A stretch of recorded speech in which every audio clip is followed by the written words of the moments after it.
My name is Chuck C., and I'm an alcoholic. I'm awfully glad to be here tonight. I presume that this is the only society in the world where two of the principals could be Joe P. and Clancy I. If there aren't a couple of far-away, separate racehorses, I never saw one. Can you imagine that? Joe P. and Clancy, both very popular members of this particular group of Alcoholics Anonymous. I think Joe's got on a red shirt tonight. Where are you, Joe? I can't see you. But I think he got on a red shirt. Had I known that, I'd have worn a red shirt. Clancy hasn't got a red shirt because he don't own one.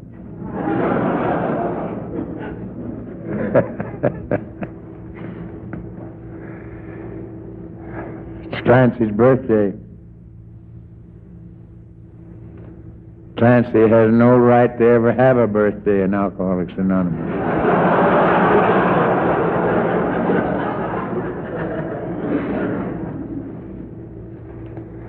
My God Almighty, what a change in 25 years' time.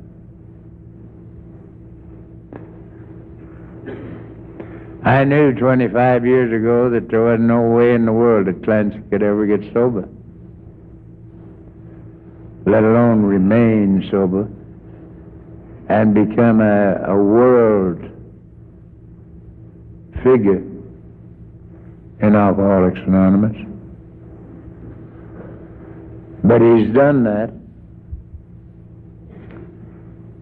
and he's done one hell of a lot of other things that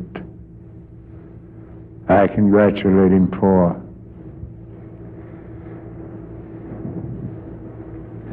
He's high on my list. And there's one time that I'd have bet you all the tea and china that he'd never even get sober. Never even get sober. He didn't have it. First, he's got everything. But it's not his fault.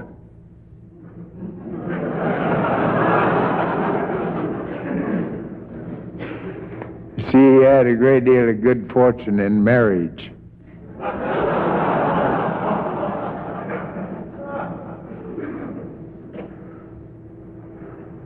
What a gal he's got there to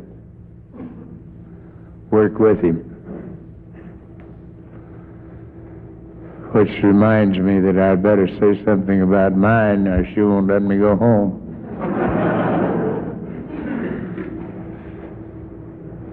My good lady's with me again tonight. Thank God.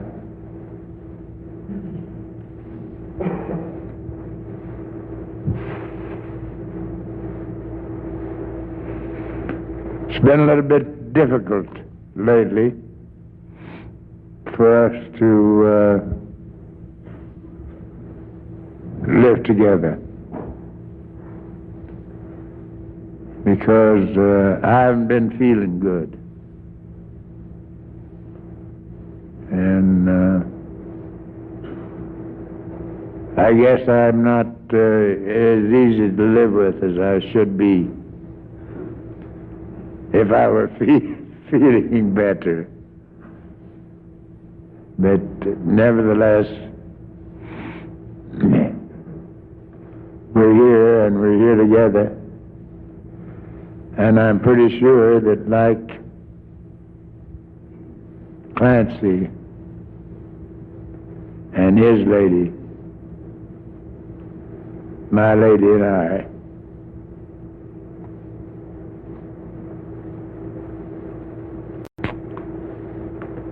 are pretty much in love after a lot of years in this fellowship too. In this fellowship of Alcoholics Anonymous. I have now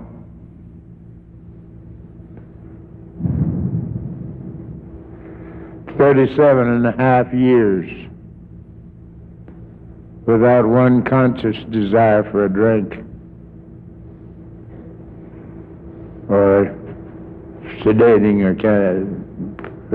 tranquilizing pill of any kind. It's quite a while. But it's not long enough. It's not long enough.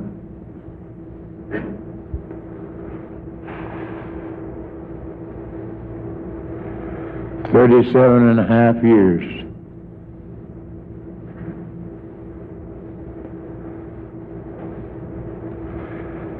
I've had 2 lives in that length of time.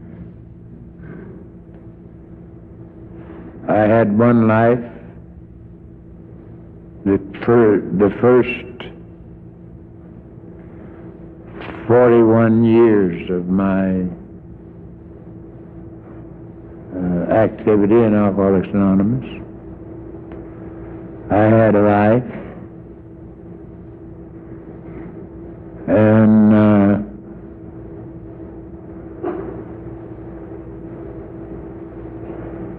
I woke up to the fact at about 41, 42 years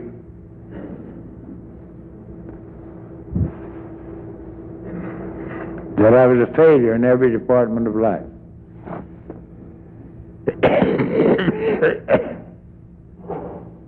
Failure in every department of life.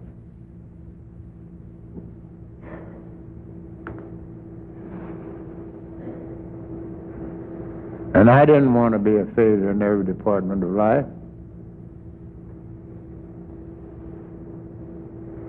I don't want to be a failure in any department in life. But I was. And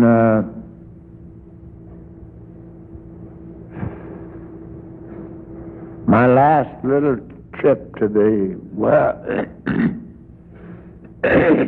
well lasted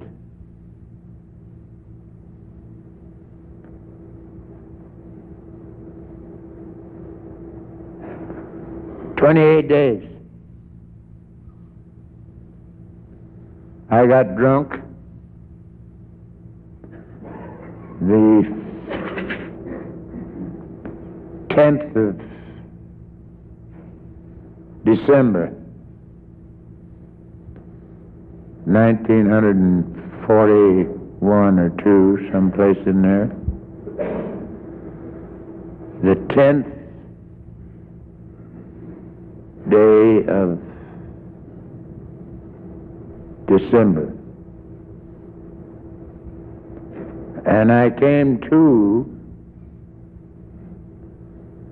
the 18th day of January. Now, according to my count, that's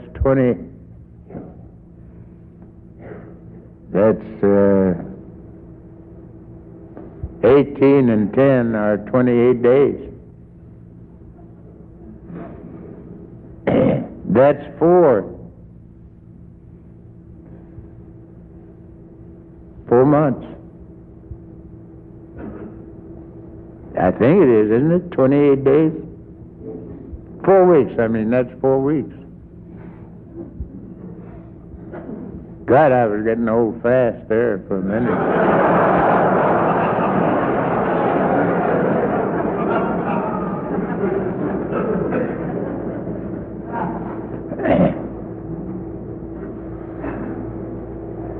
I got drunk the Friday before Christmas, 1945, and came to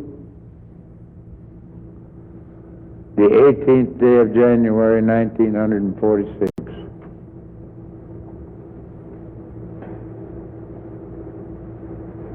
And I don't remember anything that happened in between.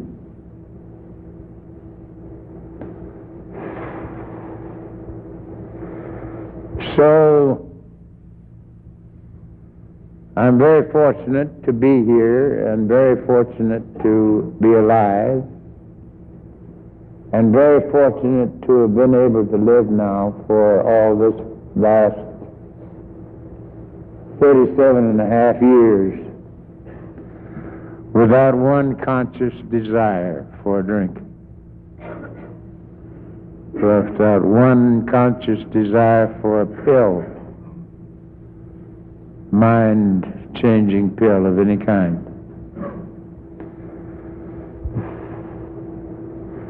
That's what we have in Alcoholics Anonymous.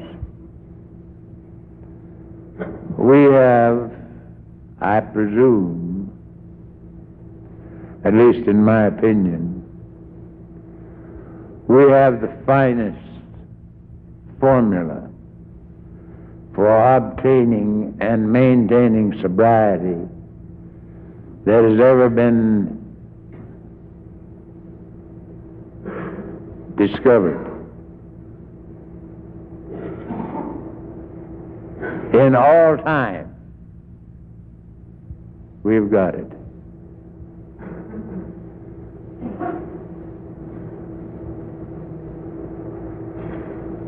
How fortunate can we be? How very fortunate can we be that we can live and love and spend time in rooms like this together.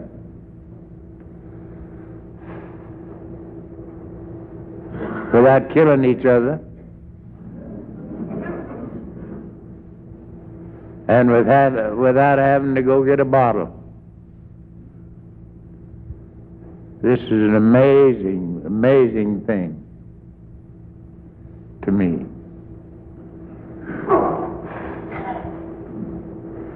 I'll finish up my little 4 weeks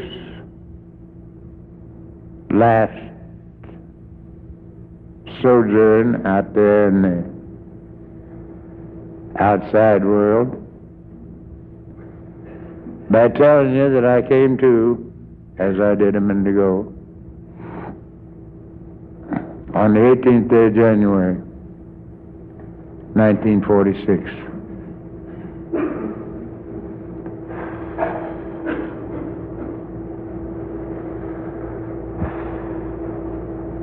And from that day until right now, I've not had a drink, nor have I had a desire for a drink.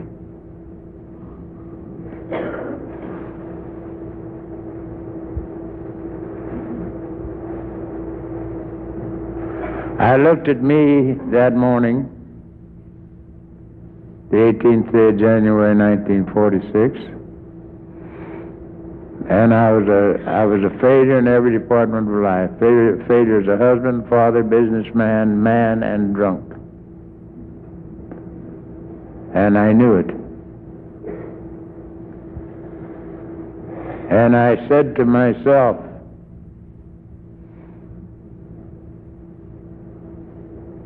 if I ever live to get out of this bed, I'll find AA.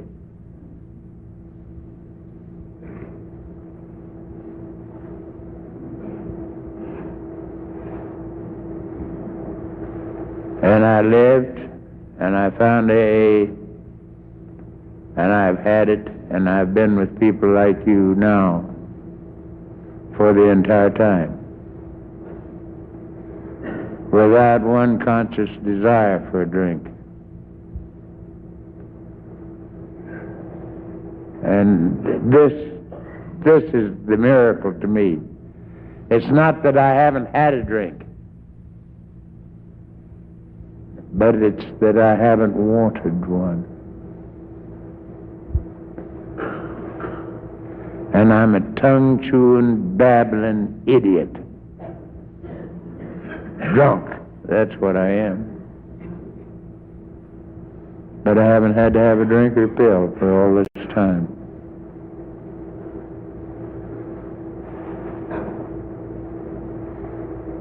That would be astounding enough if we didn't have Clancy here.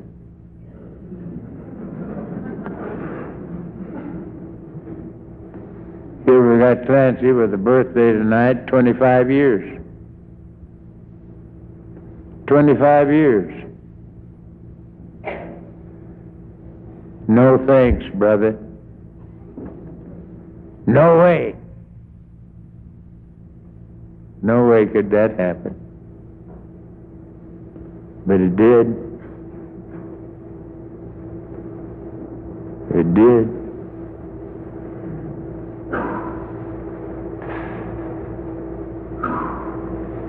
No way could Clancy become, and you'll pardon me for talking a little bit and crying a little at the same time, because I knew there wasn't a way under heaven that Clancy could get sober, let alone stay sober. He didn't have it.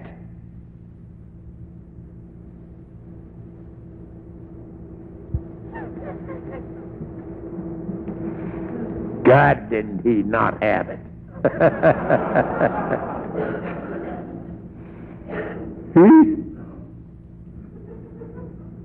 But he's had it.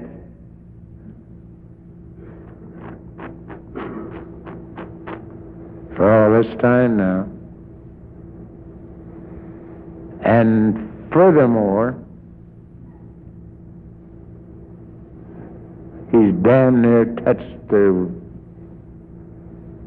perimeters of the world.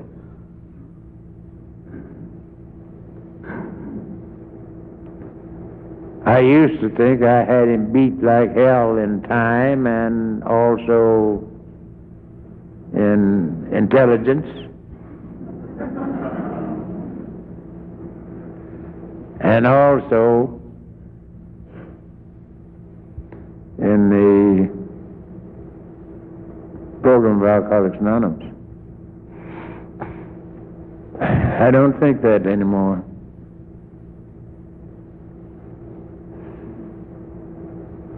Get back to the first thing I said tonight, that we have Joe P.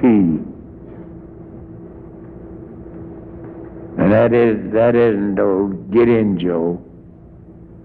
I'm not talking about Get In Joe, but I'm talking about a very, very fine member, an erudite member of, what does that mean? God, I got me a good word there. I don't want to forget that.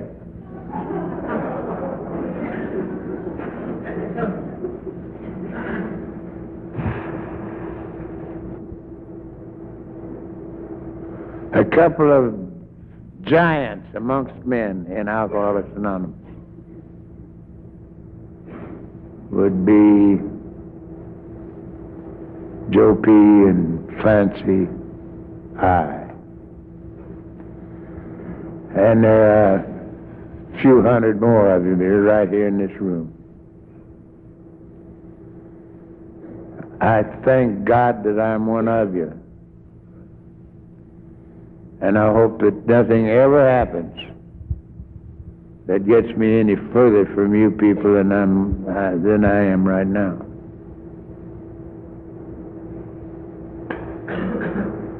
I happen to love this program, and I love its people. And I don't care. I don't care who knows it.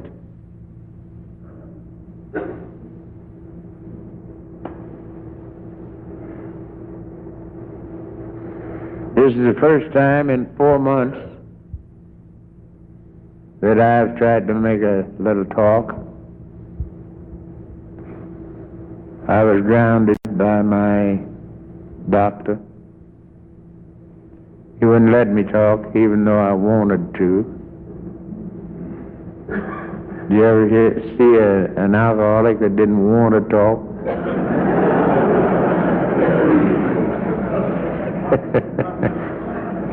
Even when he didn't have anything to say, he wanted to talk.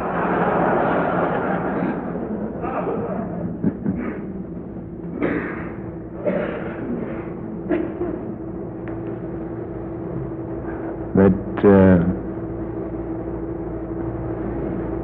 we've got it. We've got it here. And again and again and again, I love it. I've been going pretty fast lately with the Jews. I believe we are occupying their quarters tonight.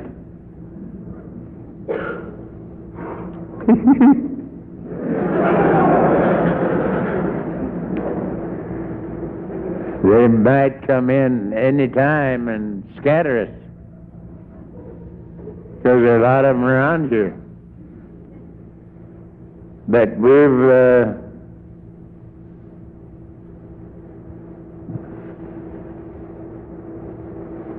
got some awfully good members of the Jewish race who are members of our society.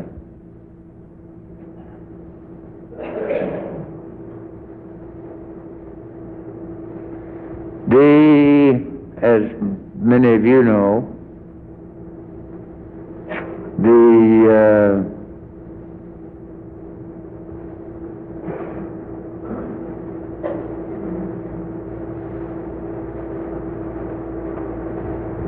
name of God in Hebrew is Yahweh. Yahweh.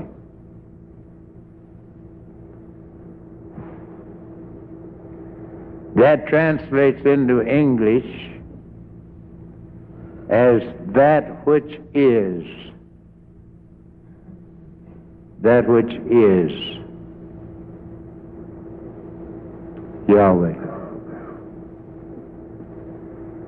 And you is, and I am. And God is what you are and what I am. And that's the reason that we have what we have. Yahweh, that which is.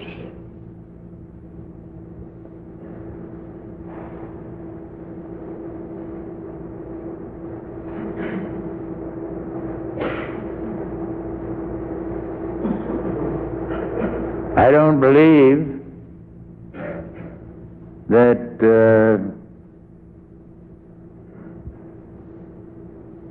it's any easier to be a sober member of Alcoholics Anonymous when you're a Jew than it is when you are not a Jew. I tried to make a pun a while ago on Joe P.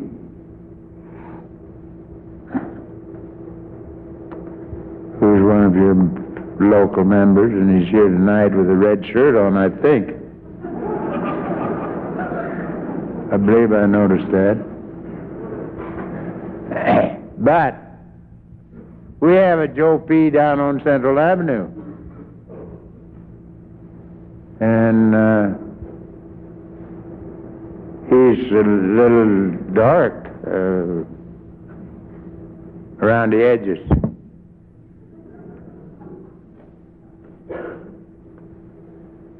And Joe P. said the cops used to just drive up alongside of him, you know, in the paddy wagon and say, "Get in, Joe." They didn't even put him in. "Get in, Joe." They'd wheel him off to the pokey.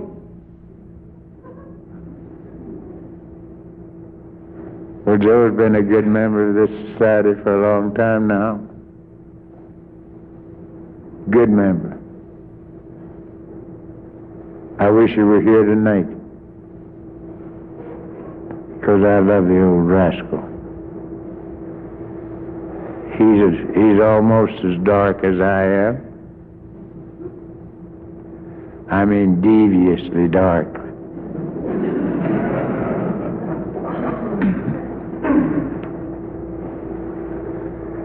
So, what I would like to do for a few moments is to again tell you how great I treasure my relationship with you people and with people like Clancy and Joe Persh. Now, I don't think it's any better for you to be named Joe Persh than it is to be named from Joe Smo. You know. But it's good to have a name that you're proud of and that you can use as your calling card in Alcoholics Anonymous.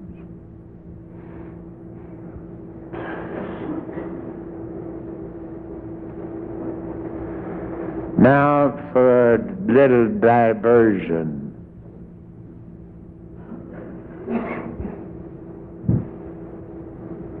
Long time ago,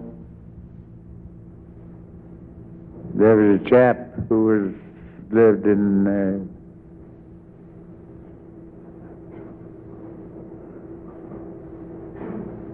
Bronx in New York.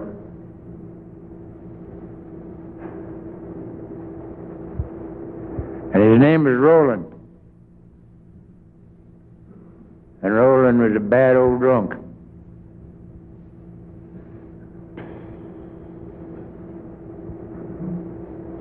And Roland got sober.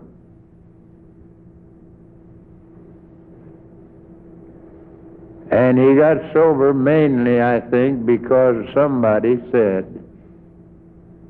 told him and many of the rest of us, if you happen to be an alcoholic, something has to happen to you, or you're never going to get out of it. And that something has to be a personally acceptable, conscious relationship with a God of your very own. With a God of your very own. They said in the early days that if you were an alcoholic, you just couldn't even think about getting sober and staying sober without help from a power greater than yourself. You know, I believe this, and I've believed it all the time, and I still believe it.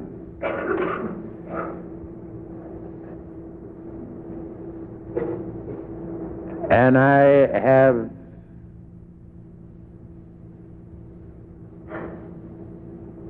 great confidence that we're going to keep what we've got, because while I was in the hospital here a little while back, I had a kid come over and read to me. Every night he just showed up with a book. And he sat there and read. And when he ran out of time, he put the book under his arm and left, and I never even knew his name. But he read to me for quite a while. And I noticed so many places during the chapters, say from 5, 6, 7, 8, 9, 10, where it kept telling us that we must have a power greater than ourselves. If we be alcoholic and if we want to stay sober, remain sober, we got to have help from power greater than ourselves. And I have no quarrel. I can find no quarrel with that at all. Because the only reason I'm not drunk right now, the only reason, as far as I'm able to perceive, that I'm not drunk right now is that there's nothing in a bottle or a pill or pot or acid that can do anything for me but tear me down. It can tear me down, but it can't build me up. And here's a point I want to make, and very long. I hear much now in our meetings about self-improvement. Self-improvement. I get to thinking every once in a while that this thing's turned into a nothing in the world but a self-improvement society. And here they told me all the time that we weren't going to be able to make it without a power greater than ourselves. And I believe that to be true. I believe that to be true. And I like it that way, because I like to think that I am a member of God's family of drunks.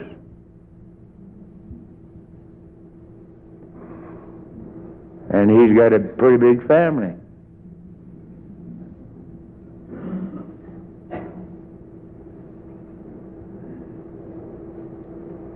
And they're meaningful members of the human race. They're a credit to the human race, in my way of thinking. Hell, I could sit up here and cry for the next 45 minutes about just one of you. And that's that 25-year birthday tonight.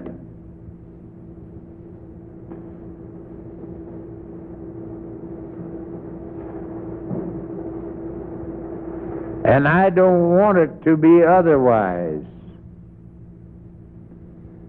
Because, but for the fact that there's nothing in me that wants to drink, I would be drunk tonight. Because I wasn't any good on my own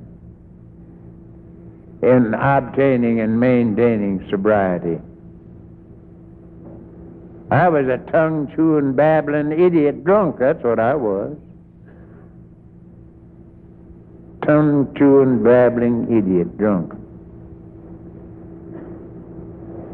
And by walking with and talking with and sharing with people like you, it hasn't been necessary for me to drink for a long time. And I'm, again, eternally grateful for it. And I'm going to do what I can do to keep it that way. And I believe that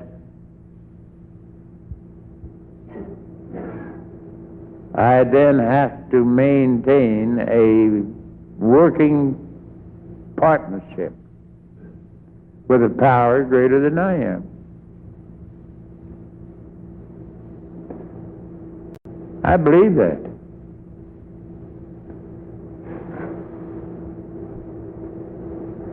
And I don't find it something I don't want to believe.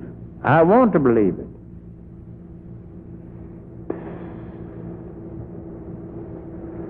Because I was never any good as a drunk. I never was any good as a drunk. I was a failure as a drunk.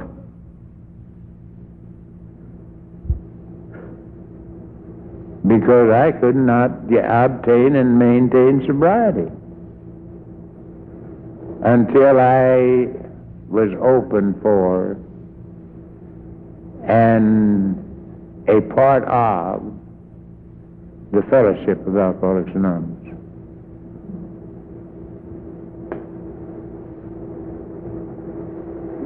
So I'm high on it.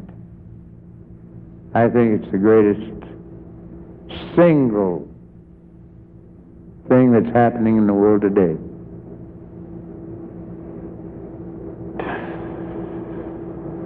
And that is the Alcoholics Anonymous program. I'm proud to be here tonight to help Clancy celebrate his birthday. I'm proud to be here with you. And hell, I wouldn't have gone around the block with that guy some years back. I wouldn't have gone around the block with him. He wasn't my kind of person.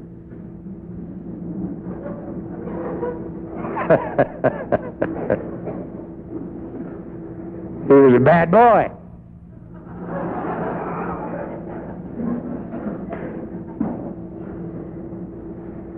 But he's something else now. He's something else. And I'm glad to be here to sort of help whatever way I can with his celebration of his 25th anniversary. Won't be very long now till I'll have my 37th. Which I'm glad about, but I'm not proud about it at all. Because the way it has happened to me is the way you people have taught me to live and to do the things that are suggested in our books that we might better get busy doing, lest we don't make this thing at all.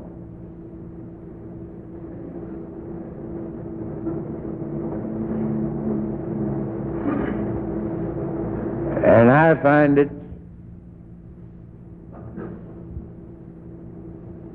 entirely, it's consuming in its interest to me. It's consuming.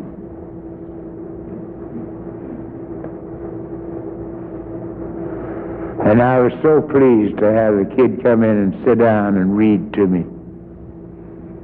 And so quick to see how many times it mentioned in the chapters that he was reading to me about the necessity for us to have a power greater than ourselves.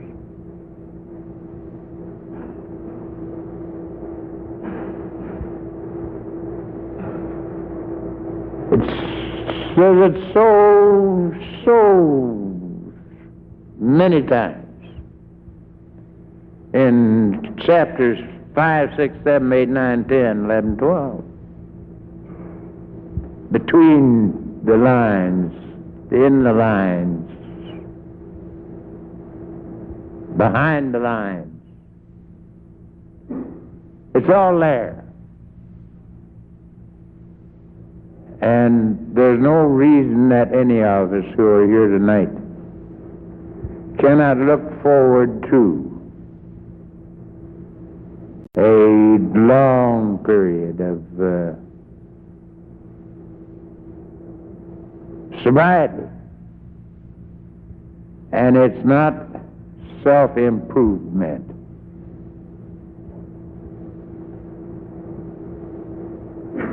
It's a personally acceptable conscious partnership with the living God that made us in the entire business of living. Now the wonder of this thing is that it's one thing. It's one thing. We said a while ago that the Jewish word for God was Yahweh, which means that which is. That which is. So God is that which is. And I don't find anything wrong with that. As a matter of fact, the proudest thing that I have, if I had anything to be proud of, would be that I love to think in terms of my Father, God. Our Father, God. I love to think in those terms. I don't think there's anything wrong with being in partnership with God. I think we're stepping up into pretty high-class society when we are consciously aware of a relationship to a power greater than we are.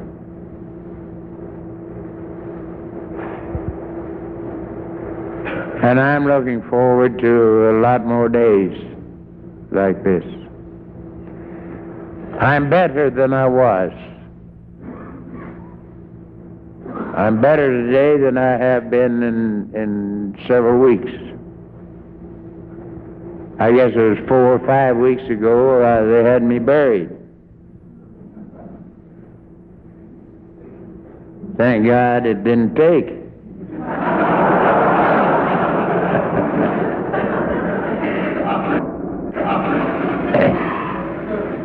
But it's as close as I want to get. Let them talk about it, but don't get me in there.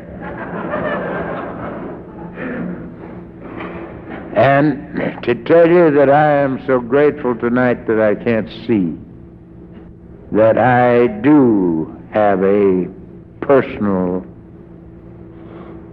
contact with my very own God and with you, the members of Alcoholics Anonymous. A personal contact with you. I love you. I love you. That's what I do. And I find that it's a growing love. And it gets better all the time. Now, that's all along that line.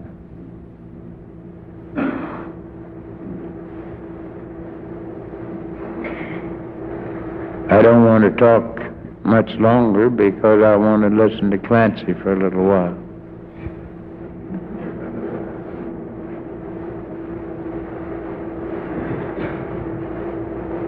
I don't even mind listening to old Bill Blake. Ha!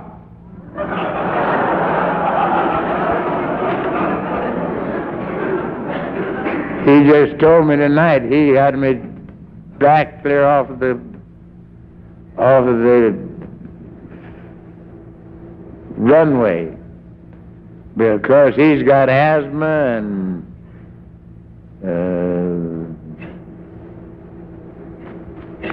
emphysema and I don't know, I think he had about 6 other things that he's got. Well, enough for me would be just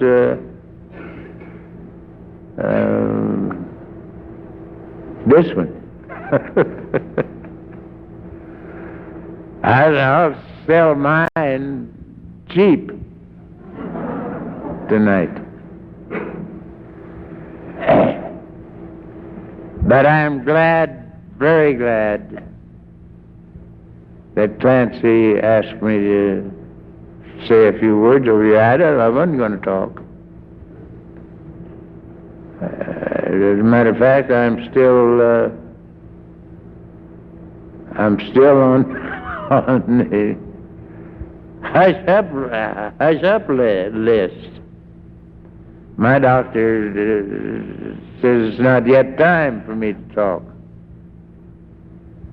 I'm supposed to listen for a while longer and maybe get back around to it after a while. But here I am. And I count it a great privilege and pleasure to count Clancy as one of my dear, dear friends, and his wife, Charlotte, as one of my dear, dear friends, and one of my wife's dear, dear friends. And I don't know right now how well little Clancy's doing, but I suspect he could take his old man and stand him up and shake him down. But better yet,